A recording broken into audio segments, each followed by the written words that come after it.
Yes, this is Pursuing God's Heart again, John's Gospel, and now chapter 12. And chapter 12 is fascinating. We've got so much going on and so many potential highlights. Jesus being anointed, the triumphal entry, the Greeks coming to Jesus, the voice from heaven, so much happening. But I want to take us towards the end, because at the end of the chapter, John gives a kind of summary of what's going on. And a couple of quotes from Isaiah and verse 42. Okay, so these Isaiah quotes are both saying that there is going to be this kind of hardening, this lack of belief. And I think the tension John feels is, I've presented the signs, I've presented some amazing stuff that Jesus did. So on the one hand, you'd think everybody should be believing in him. But actually they weren't, and I kind of need to explain why. So that's what this final section of the chapter is about. He's explaining why everybody isn't believing in Jesus because of what God had said back in the Old Testament.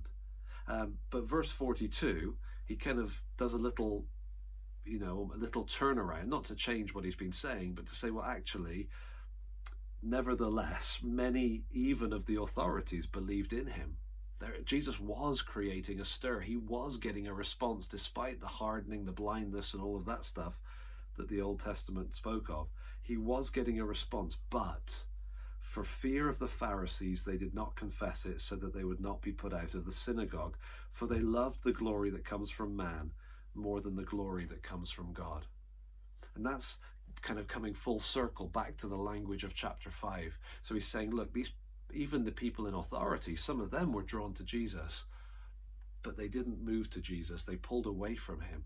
And the motive, the piece that's kind of underlying there, almost but not quite, is that they're more concerned about glory that comes on a horizontal level than the glory that comes on a vertical level. We saw that in chapter 5.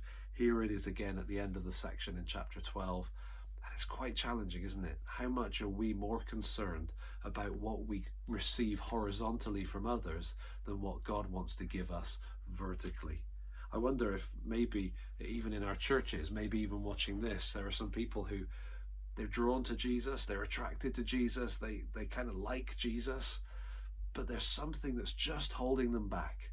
Like they're almost there, but just being held back because what will others say? What will others think? It's a challenge for us all. But the more you spend time in John's Gospel, the more you get convinced that Jesus is worth it.